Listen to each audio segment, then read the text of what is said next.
G'day students, today I'm going to be showing you how to construct a maxillary bite block. I have already shared with you the instruments and tools that you are going to need for this exercise.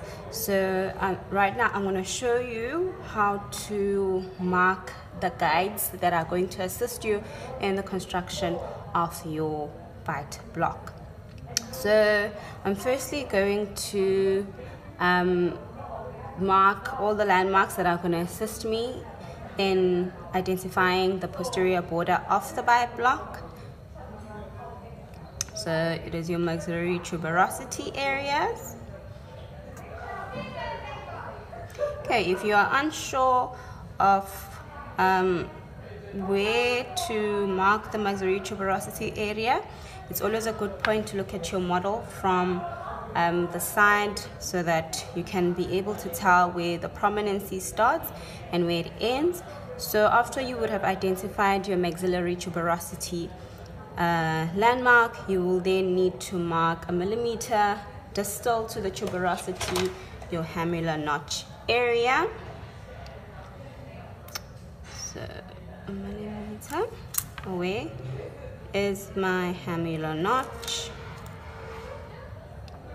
and okay, my hamular notch, 1 millimeter distal to the hamular notch, you are going to draw a line that is going to cut across the palate area that's going to assist you in identifying the palatine foveas. Okay, it's always a good idea to use your ruler when you are extending this line across the palate area. So that's what I'm going to do.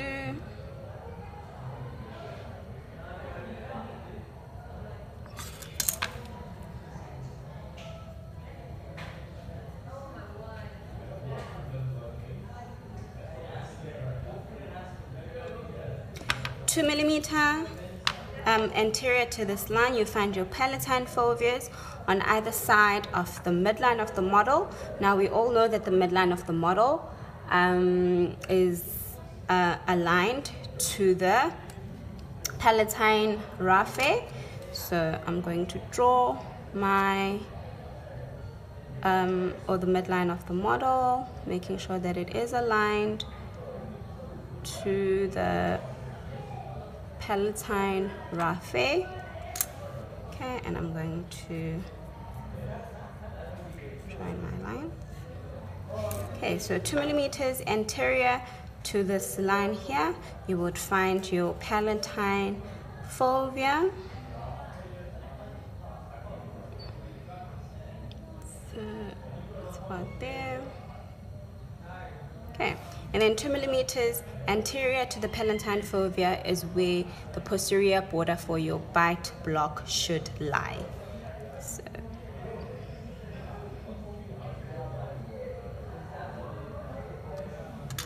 okay, and then you are going to draw the outline for the posterior border from hamular notch to hamular notch.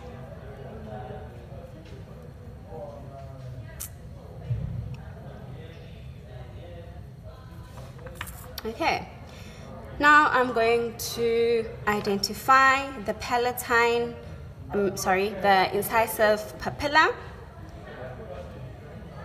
okay, which is a prominency that you find anteriorly on the alveolar ridge.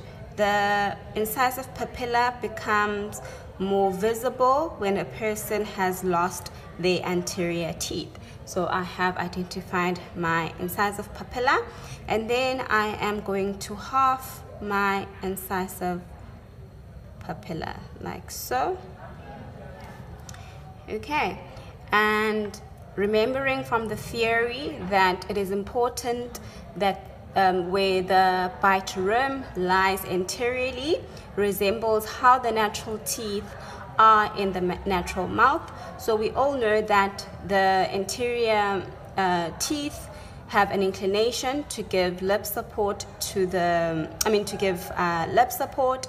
So to mimic this relationship of the teeth to the alveolar ridge, right? So I'm going to, not necessarily to mimic, but to serve as a guide for the placement of the rim. I'm going to draw the interior outline of my model.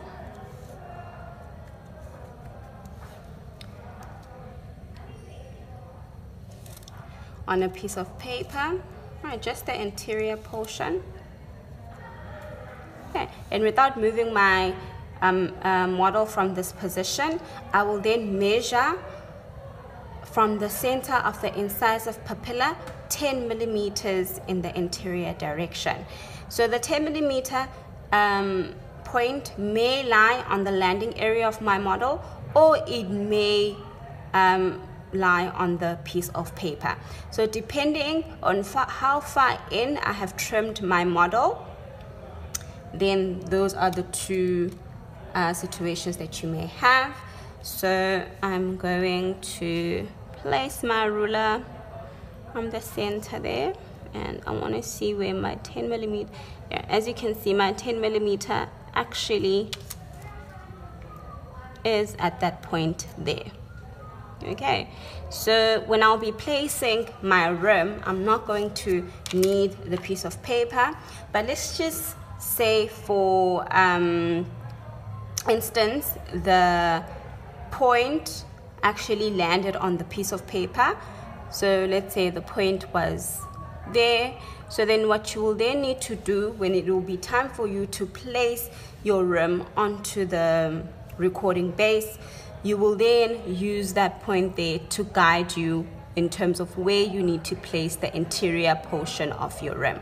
So for me, I will use that point there, which means I don't necessarily need to use the piece of paper. Okay, so I've made that guiding point for the interior portion of my maxillary bite block. So now I'm going to find the center of the posterior portion of the alveolar ridge that's going to assist me in placing the rim posteriorly. So the most reliable point to mark the center of your ridge is always around the molar regions. Right, so your molar regions are usually just anterior the tuberosity area. So I'm going to use that point there to mark the center, use that area there to mark the center. Then I'm going to extend my line to the front of the model and to the back of the model using a ruler. Okay, so I am marking the center there, right? As you can see, that's the center of my ridge. Now I'm going to take this line, I'm going to extend it to the back of the model and to the front of my models on the landing area.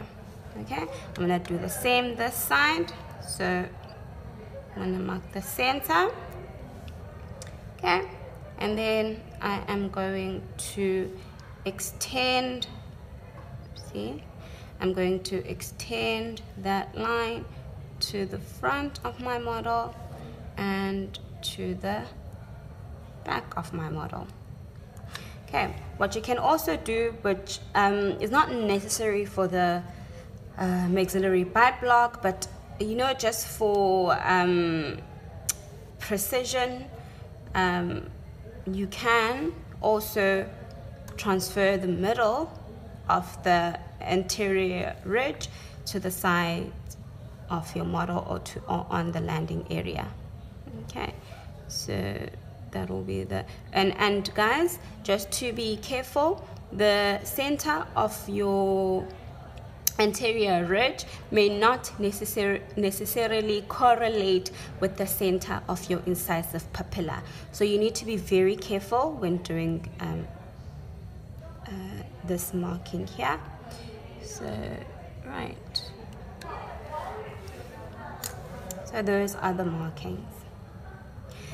So at this point on, what you can then do is you can soak your model, or I'll soak your model for about 5 minutes, or alternatively, before you place your recording base, you can dip your model in water to ensure that the wax does not stick to the model. So I'm going to use the dipping method. Right, so you're gonna need a half a sheet of wax for your recording base. And so what I'm then going to do is I'm going to take my model, I'm going to dip it in some water, as you can see, right? And then I'm going to take it out of the water, right? Place it there, and then I'm going to place my wax sheet. I don't know if you can see, oopsie. Right, so basically I'm just applying heat using a Bunsen burner to soften the wax sheet. Right, when I'm satisfied that it is soft, I'm going to place it on the model. You always start with the center when you're adapting, so always adapt from the center and you move out. Okay, it's very important that your recording base is stable on the model.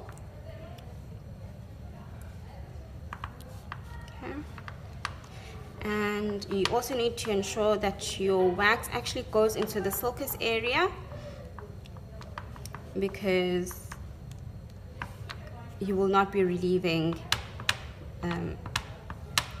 the sulcus area. You will need to ensure that your wax has recorded this area in terms of the depth and the width. Right, so I'm going to show you a trick that I use to ensure that the sulcus area is actually captured. So I'm going to use a micro torch, right, and I'm going to flame around the areas where the sulcus area is. Okay, so I'm basically just re-softening the wax in that area, and I'm going to take the wax and fold it on itself. So as I'm folding the wax on itself, I'm pushing it in, I'm pushing it further into the sulcus area so that the wax can record the width as well as the depth of the sulcus area.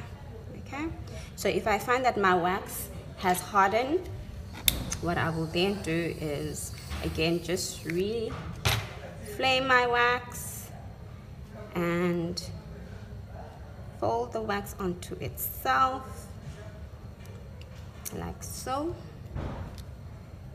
Okay, all around.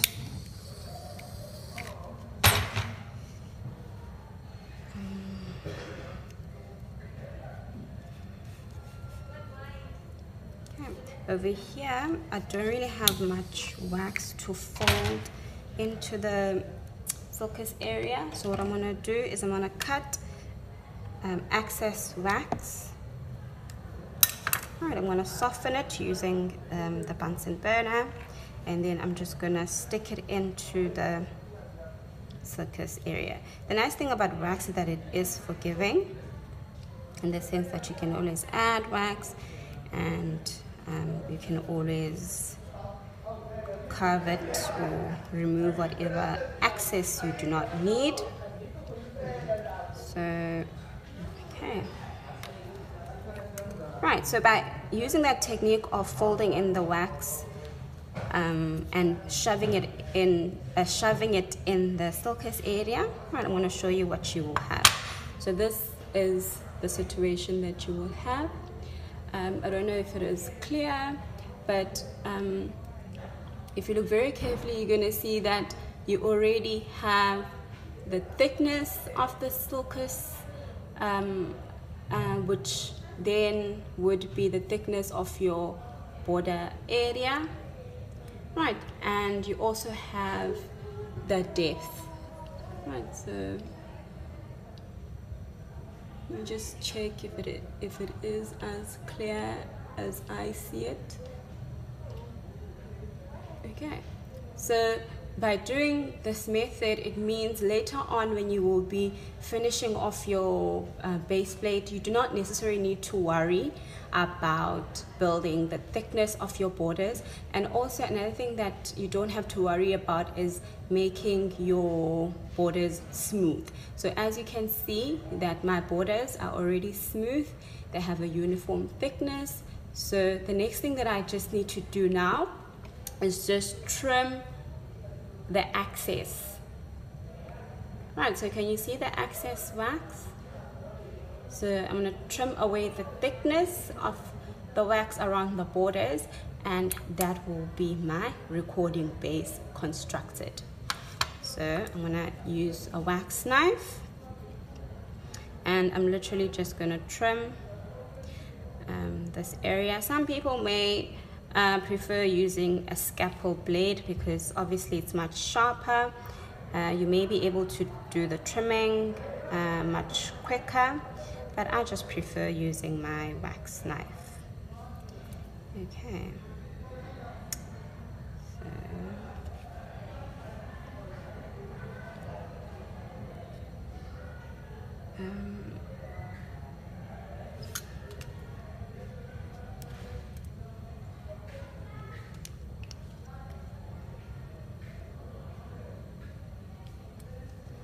Okay, just be careful not to trim too much into your borders, so don't over trim them.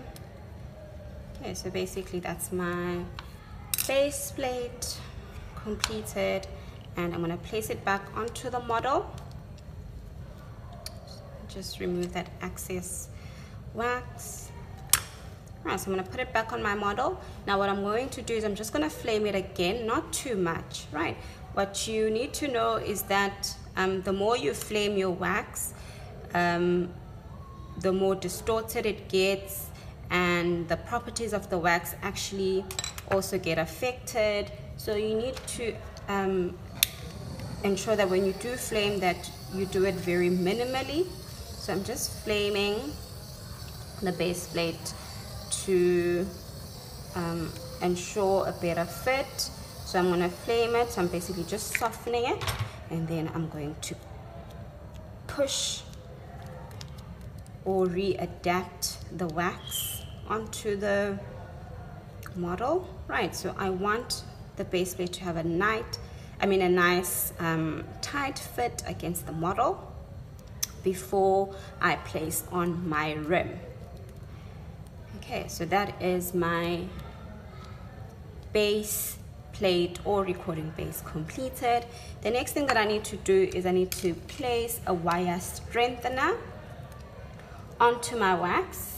Right, so as the word says, the wire strengthener is just going to improve the strength of the wax, so that when a patient actually bites into the rim, right, the wax does not separate or crack.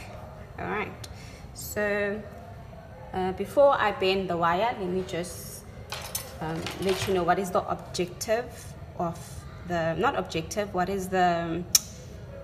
should be the position of the wire. Okay, so when you're placing your wire, we're going to place it anteriorly, right, on the pallet. When we are placing the wire, we are going to ensure that we place it distal to the incisive papilla. You do not ever place your wax on the incisive papilla. The incisive papilla, as mentioned before, it is a very sensitive area for the patient, so you don't want unnecessary pressure on that area.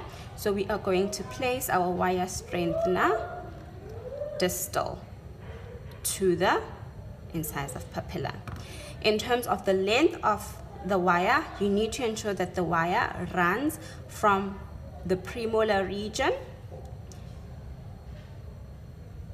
right, all around the anterior portion of the palate, so like so. So that should be the position of my wire. So ideally my wire should lie in that position, right? So in terms of length, it's from premolar to premolar region. Right. So I'm going to now place my wire there. Obviously I need to cut my wire. Okay, so I'm going to first try and bend it so I will know exactly where to cut it. So okay, so I'll need to just cut it around that point.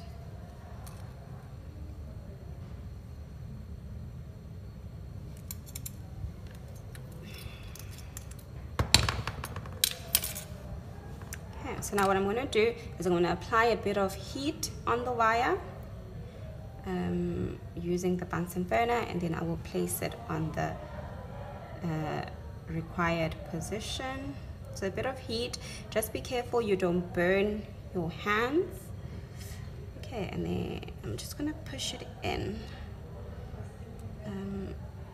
Okay, when you do this, try and ensure that when you do push in your wax, I mean not your wax, your wire, that it does not go through the base plate. Okay, so you just want it to just sit but not go through the recording base. Okay, so that is my base plate or recording base, and from this point on I will be ready to place my rim. Okay, so I'm going to stop the video because the rolling of the rim and the placing I will do in another video.